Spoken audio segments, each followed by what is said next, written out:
σκληρή σύγκρουση στον χώρο της υγείας. Είδαμε και στη θυελλώδη συζήτηση στη Βουλή.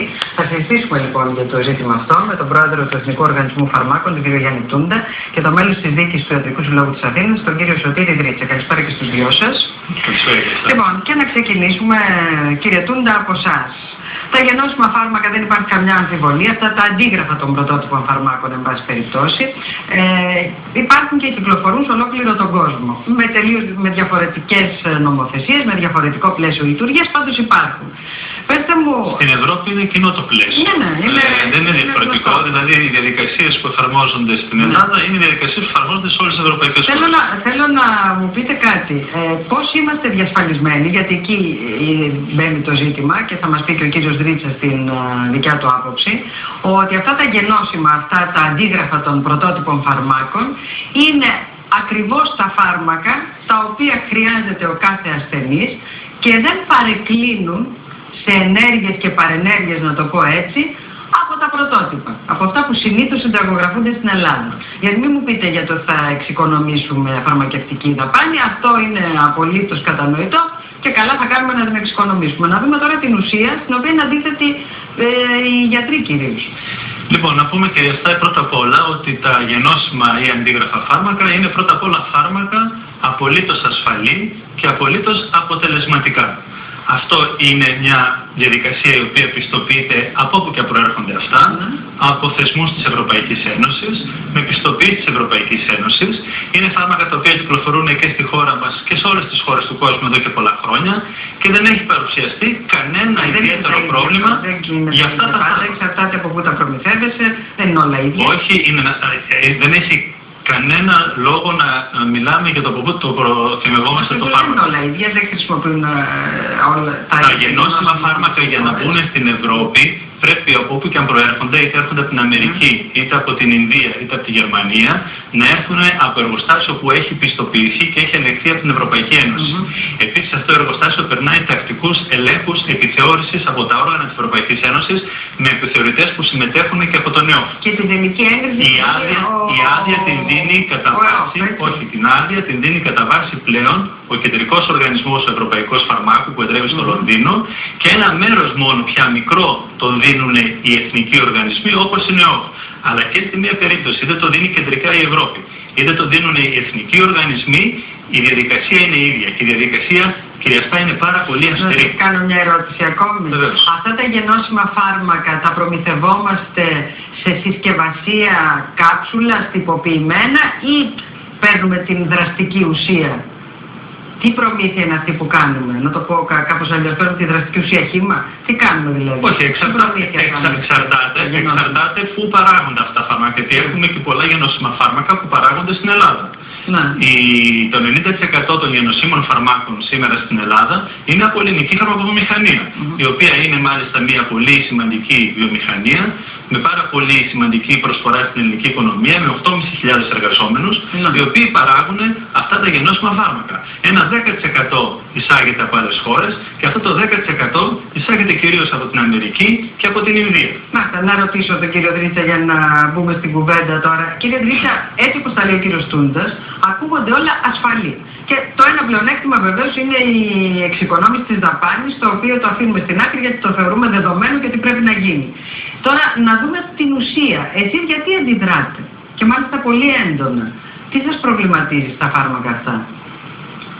Δεν είναι μόνο τα φάρμακα. Γίνονται μερικές καταστάσεις τόσο γρήγορα όπως η ηλεκτρονική συνταγογράφηση, τα γενώσιμα, που οι γιατροί, οι ασθενείς και οι σύλλογοι τα έχουμε δαμένα. Για τα γενώσιμα συγκεκριμένα. Ξέρουμε ότι κυκλοφορούν γενώσιμα. Το θέμα είναι το εξής. Αυτά τα γενώσιμα, οι εταιρείες που τα κάνουν, σε τι βαθμό ελέγχονται? Γνωρίζει ο κύριος Τούντας ότι 800 παρτίδες είχαν καταστραφεί από το 1980 μέχρι το 2005. Από κακή δραστικότητα της ουσίας, από κακή περιεκτικότητα, από κακά ένδοχα κτλ. Ενημερώθηκαν ποτέ οι ιατρικοί σύλλογοι? Το είπαν ποτέ στο διαδίκτυο? Θα πω το εξής μόνο. Κοινωνώνει της Bayer, που είναι ένα νέο φάρμακο, το Υπουργείο έδωσε τιμή 22,14 ευρώ. Το πήραν τα νοσοκομεία και η Νολώνη με 1,35 ευρώ. Για ποιες ασθένειες? 1,35 ευρώ. Δεν μας βάζουν όλα αυτά σε κάποια σκέψη και τον κύριο Τούντα, διότι εμείς έχουμε γεννηθεί στα νοσοκομεία. Είμαι 37 χρόνια στα νοσοκομεία. Τι φοβάστε ακριβώς, τι είναι αυτό που φοβάστε δηλαδή, ότι δεν είναι πιστοποιημένα έτσι όπως πρέπει να είναι, αυτό φοβάστε? Έχουμε σοβαρές ενδείξεις, επειδή κυκλοφορούν σε όλο τον κόσμο ανεξέλεκτα, έχει δίκιο σε αυτό ο κύριος Τούντας. Έχουμε όμως σοβαρές επιφυλάξεις και επιστημονικές αναφορές που δεν γίνονται οι έλεγχοι στις εταιρείες αυτή αυστηρά όσον αφορά όχι μόνο τη δραστική ουσία, κυρία Στάι, και τα έκδοκα. Ναι. Τα έκδοκα έχουν παρενέργειες, σοβαρές παρενέργειες. Τα έκδοκα για να καταλάβει και ο κόσμος που δεν είναι. Πάρα πολλά. Εξαρτάται από το φάρμακο. Ένα φάρμακο είναι μια επιπλέον ουσία η οποία... Ναι. Είναι όμως συνεπτυγμένο το φάρμακο με διάφορα έκδοκα που πολλές φορές αλληλοεπιδρούν με άλλα φάρμακα και έχουν σοβαρές παρενέργειες. Αυτό που μας έλεγε και ο κύριος Λουράντος στο ρεπορτάζ για την προσωπική του περίπτωση. Κύριε Τούντα, αυτό πώς εξασφαλίζεται? Ένα άλλο και τελειώνω. Που δεν πρέπει να το γνωρίζει. Ξέρετε ότι 1 εκατομμύριο θάνατοι υπήρχαν από ελονοσία. Υπάρχουν στις χώρες της Ασίας και της Αφρικής. 200.000 θα είχαν σωθεί εάν το φάρμακο ενάντια της ελονοσίας ήταν στα δυσκεία που παρήχαν οι χώρες αυτές της Ασίας γνήσια. Μην σας πω άλλα παραδείγματα στη βιβλιογραφία. Εννοείται ότι χρησιμοποίησαν γενώσιμα φάρμακα στην περίπτωση αυτή, τα οποία δεν ήταν αποτελεσματικά. Δεν ήταν τη δραστική ουσία, την αναλογία που πρέπει να έχουμε. Μην σας πω ότι πολλά έχουν επιμολύνσεις σε κολλήρια, υπάρχει βιβλιογραφία μεγάλη, με ψευδομονάδα, κολλήρια, με ψευδομονάδα, δεν λέω ότι θα το πάρετε εσείς.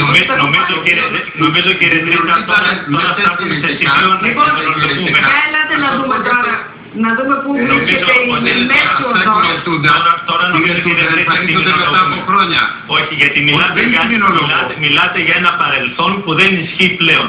Ο ΕΟΦ την τελευταία πενταετία έκανε χίλιους... Αφήστε με να πω. Να σας πω κάτι. Να πω μια λέξη μόνο. Μέλος του ΔΣ του ΕΟΦ, ο κύριος Κούβελας σήμερα, έκανε τρομακτικές δηλώσεις. Ο κύριος Κούβελας δεν είναι μέλος του ΔΣ του ΕΟΦ και οι δηλώσεις που έκανε είναι τελείως ανακριβείς. Στον Αντένα το πρωί. Είναι τελείως ανακριβείς και υπάρχει αύριο διάψευσή μου στις εφημερίδες για αυτά που ισχυρίζεται ο κύριος Κούβελας. Είναι τελείως ανακριβείς. Πρώτα απ' όλα, διότι ο κύριος Κούβελας είπε ότι ένα γενώσιμο για να εγκριθεί θέλει μόνο μελέτη βιωσιοδυναμίας, πράγμα που είναι ψευδές. Θέλει 6 διαφορετικά έγγραφα για να εγκριθεί. Δεύτερον, ο κύριος Κούβελας είπε ότι υπάρχει διαφορά στα γενώσιμα που εγκρίνονται στην Ελλάδα 20 με 25%, ενώ στον Καναδά είναι 1,5% τα πρωτότυπα. Τελείως ψευδές. Στην Ευρώπη ισχύει το ίδιο. Κύριε Τούντα, επειδή δεν έχουμε αυτή τη στιγμή τον κύριο Κούβελα, αλλά τον επικαλέστηκε ο κύριος Τρίτας. Θέλω να έρθουμε σε αυτό το οποίο υπάρχει μια κινδυνολογία η οποία πραγματικά πρέπει να σταματήσει. Έφερα ένα παράδειγμα, το οποίο μπορεί να σας απαντήσω πολύ.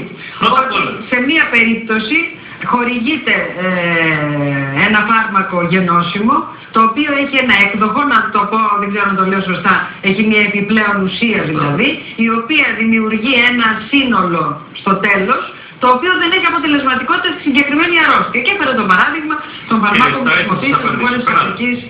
Μέσα μου διασφαλιζόμαστε εμείς από αυτό το πρόβλημα. Θα σας πω πώς ακριβώς διασφαλιζόμαστε.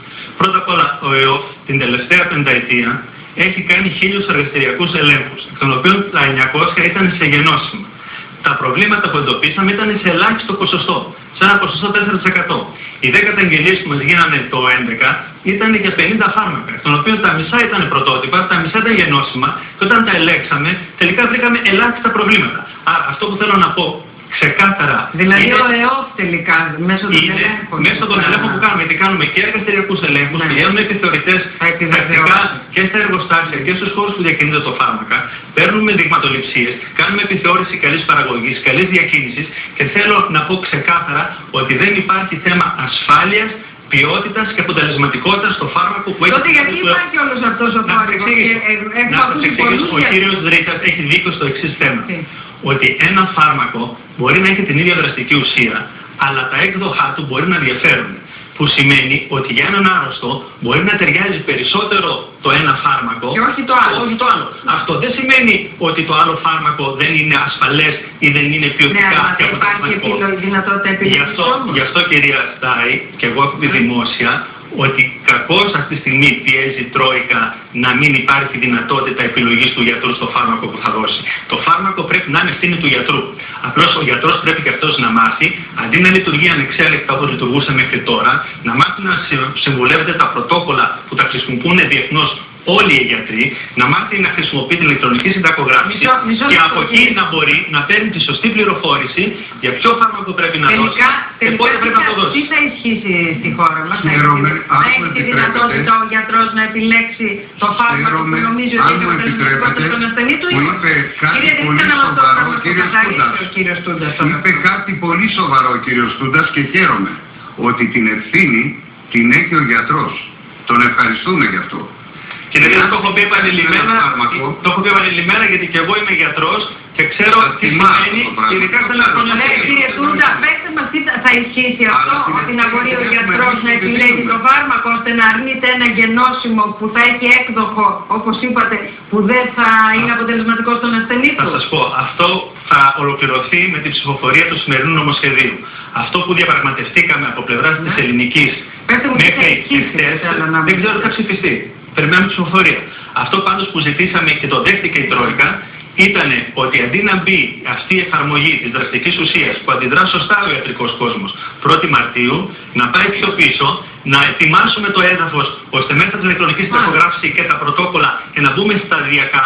Γιατί δεν μπορεί ένας χρόνιος άρρωστος να λάβει ξαφνικά φάρμακο και να πηγαίνει στο πιο φθηνό από ένα άλλο που του δίνει ο γιατρός.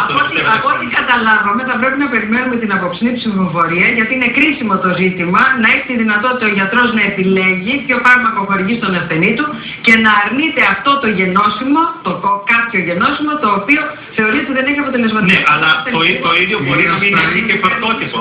Κύριε Στάι, δεν είναι θέμα γενώσιμο πρωτότυπο. Είναι το σωστό φάρμακο.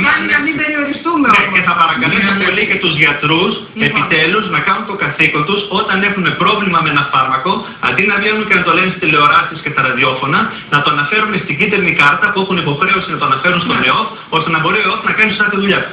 Λοιπόν, να ευχαριστήσω πάρα πολύ. Ζητούμε μία λέξη μόνο μία λέξη.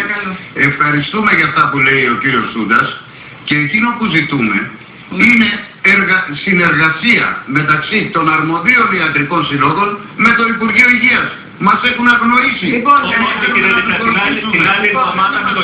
την άλλη εβδομάδα με τον κύριο Πατούλη έχουμε συνοηθεί ΕΟΦ και Ιατρικός Σύλλογος να πούμε μαζί στον αγώνα αυτό.